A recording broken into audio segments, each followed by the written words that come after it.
Oi, gente. Eu sei que vocês já devem estar querendo dizer para mim que a ex-mulher do advogado Assef ganhou muito dinheiro nos governos Dilma e Temer. Eu sei disso, mas os ganhos no governo Bolsonaro são verdadeiramente recordes e nós vamos tratar disso nesse vídeo de hoje.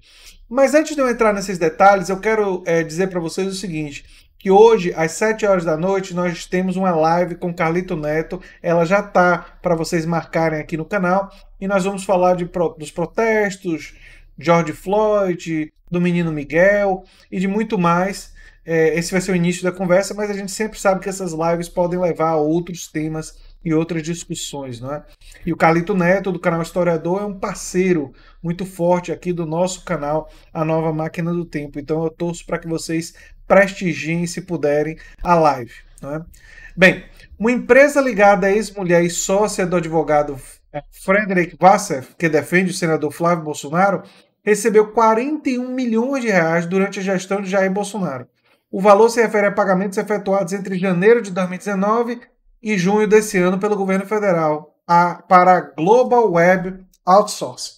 Bem, eu vou me dar o trabalho agora de explicar para vocês o que é que a palavra outsourcing significa, porque muita gente não explica.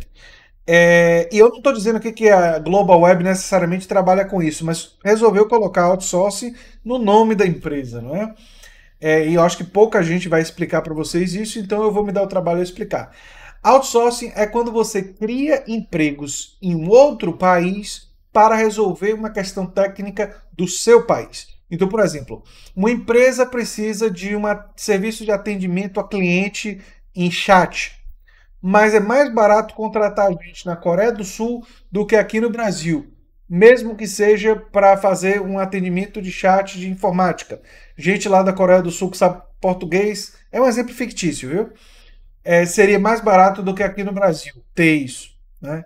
Ou você precisa para uma comunicação internacional e o chat vai ser em inglês, enfim. De qualquer forma, qualquer que seja o serviço, um serviço de entrega, de remessa e tal, você cria empregos na Coreia do Sul, tira empregos aqui do Brasil, isso é outsourcing, não é? A perda de empregos daqui e ser recolocados em outro lugar mais barato, com menos direitos trabalhistas, para você potencializar o lucro das grandes empresas. E essa empresa Global Web, que é ligada à ex-mulher do Assef, resolveu colocar outsourcing no nome da empresa. Rapaz, eu acho que isso diz. É um verdadeiro assim. Eles colocarem esse nome, os criadores lá da empresa, né? É uma coisa que diz muito, fala muito, né? A empresa foi fundada por Cristina Bonner Léo. Os valores pagos à Global Web em menos de um ano e meio da gestão Bolsonaro, 41 milhões, já chegam aos pagos à empresa nos 4 anos de gestão compartilhada por Dilma Rousseff e Michel Temer, não é? 42 milhões. A empresa presta serviços de informática e tecnologia da informação a diferentes órgãos da administração federal, como o Ministério da Educação e o BNDES. Segundo o levantamento feito pelo UOL, no portal da Transparência, os contratos que a empresa tinha negociado com governos anteriores foram prorrogados e receberam aditivo de 165 milhões de reais pela gestão de Bolsonaro. Além disso, o novo governo fechou novos contratos com a Global Web Outsourcing. Eu não consigo. Esse nome me deixa doido. No valor de 53 milhões de reais, totalizando um compromisso de 218 milhões a serem pagos pelos cofres públicos nos próximos anos. O que eu diria que existem então 218 milhões de razões, não é, para os associados ali da empresa, né, e potencialmente até o Assef, se ele estiver tirando uma lasquinha, que eu não posso afirmar, mas suspeitar eu posso, e posso defender que seja investigado. Lembrando que, mesmo diante do Assef, eu estou dizendo que não dá para afirmar, mesmo com esses números, que algo irregular aconteceu. Mas eu acho que é suficiente para a gente ficar desconfiado, né? Tem gente que em vídeos anteriores disse que não defendi a presunção da inocência, pois eu estou defendendo até em relação a Global Web Outsourcing, defendendo que haja investigação, processo legal e que se existirem culpados, é que eles sejam punidos, né? Sabe aquela coisa da prudência que eu prego sempre e que eu tenho coerência aqui no canal, mas tem gente que esquece. Vou deixar isso para um outro momento, né? Questionado, o Assaf disse que os negócios da empresa não têm relação alguma com ele. Acusou um ex-marido de Cristina de persegui-la e defendeu Jair Bolsonaro. A Global Web e a Cristina negaram qualquer tentativa de vinculação de seus resultados ou das contratações como fruto de influência política. Né? Olha só, os pagamentos do governo para ex de Wassef. Né? Cristina é sócia em terreno e ex-mulher de Wassef. Né? Cristina Bonner, condenação por... Cristina não pode mais fazer negócio com o governo, porque foi condenada por improbidade. Cristina representa a empresa em eventos, é fundadora e ex-presidente. E a filha de Cristina tornou-se sócia. Né? É um verdadeiro negócio em família. Né? E o Assaf é advogado de Jair Bolsonaro e de Flávio Bolsonaro. Quer dizer, já pode ter deixado de ser, né? Acho que ele saiu correndo, né? Mas enfim. Foi um imóvel de Wassef em Atibaia, no interior de São Paulo, que Fabrício Queiroz, ex-assessor de Flávio Bolsonaro, foi preso pela polícia na última quinta-feira, sob a acusação de lavagem de dinheiro. O advogado não quis comentar esse assunto na UOL, né? E foi a filha do Olavo de Carvalho que achou ele lá, né? Enfim. É curioso, né, gente? É curioso. É curioso. É, é uma questão que precisa, no mínimo, ser investigada, né? Enfim. Vamos ver se vai ter algum tipo de resultado. Eu tenho até que dizer para vocês por que eu não estou cobrindo tudo envolvendo o Assaf e todos esses casos. Eu acho que já está acontecendo um certo cansaço das pessoas dessas investigações explodindo, todo mundo dizendo bomba, dizendo que é uma grande novidade e tal.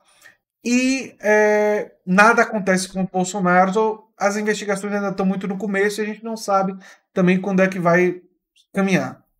E eu estou assumindo a seguinte estratégia. Eu seleciono algumas notícias e comento essas. E só quando uma dessas investigações tiver uma resolução mais dramática, é que eu vou recuperar notícias que pode ser que eu não tenha feito a cobertura e análise. Porque eu acho que é cansativo para as pessoas eu ficar fazendo um vídeo atrás do outro sobre cada uma dessas pequenas notícias envolvendo esses potenciais escândalos. Né? Eu acho que fica cansativo para vocês e a mídia tradicional já está fazendo a cobertura em termos de notícias. E eu acho que o meu papel mais tem que ser o papel de análise e um papel mais síntese dessas questões e correlacionar com a dimensão política e o impacto político que isso pode ter. Né? Simplesmente produzir as notícias para vocês, eu acho que seria muito pouco. E eu estou dizendo isso para explicar para vocês por que às vezes sai uma notícia dessas e eu decido não fazer vídeo sobre isso. Eu decido, olha, eu não vou ficar fazendo um vídeo atrás do outro sobre cada uma dessas pequenas notícias. Eu vou fazer de vez em quando, como eu fiz esse, sobre essa notícia que eu achei interessante do ponto de vista da articulação entre empresas, Global Web Outsourcing, eu queria falar sobre o outsourcing, e governo federal e ver essa costura, né, dessa rede, né? Mas eu não vou ficar fazendo vídeos sobre a questão do Queiroz e esses casos de cada uma das notícias. E eu queria explicar para vocês por quê. Porque eu entendo que isso gera um cansaço, gera uma ansiedade nas pessoas que, poxa, porque se tem essa notícia, é uma bomba, por que não punem logo a pessoa? Por que não porque a família Bolsonaro não cai, o castelo de cartas não cai e tal. E eu acho que, na verdade, muitas dessas notícias falam de início de investigações, não é? E eu não preciso repassar todas elas para vocês. Mas, quando tiver algum tipo de resolução mais significativa de qualquer uma dessas investigações, são diversas, tem a da rachadinha, né? Tem essa agora, tem o inquérito das fake news que pode pegar o Carlos Bolsonaro, então tem um monte. Sempre que tiver uma resolução, algo mais definitivo. Aí eu vou fazer um vídeo e vou fazer um vídeo analisando o impacto da resolução na política. Tá combinado assim, gente? Para vocês compreenderem por que eu vou selecionar essas notícias e não vou ficar o tempo todo reproduzindo elas para vocês e analisando cada uma, porque eu acho que isso gera um certo cansaço e, na verdade, muitas delas estão falando de potenciais investigações que ainda estão muito no início e que não apresentam, como é o caso dessa, uma certeza de irregularidades. Embora os números sugiram a possibilidade e demandam uma investigação. Isso é o que eu acho que é prudente, né? Enfim. Pelo menos se eu fosse um investigador e visse esses números, eu diria: parece que talvez tenha uma influência política aqui e acho que isso é bem provável. E vou investigar. Vou ver se consigo provas disso. Né? Acho que eu tenho um traço de investigador, para quem não sabe, justamente por ter feito mestrado e doutorado. O acadêmico que faz pesquisa, e pesquisa, no meu caso, sobre política, você se sente meio que um detetive, porque você vai tentando investigar e descobrir e tal. Eu tenho muito esse espírito, né?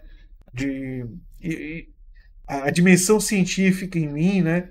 Em toda a minha trajetória acadêmica, que é muito ligada à ciência, tem muito essa coisa da investigação. E vocês podem perguntar para Débora, minha esposa, quantas vezes eu não adivinhei um filme ou seriado antes de que as coisas acontecessem, né? A gente faz uma live e vocês perguntam para ela quantas vezes isso aconteceu. Acho que a resposta dela vai surpreender muito vocês, né?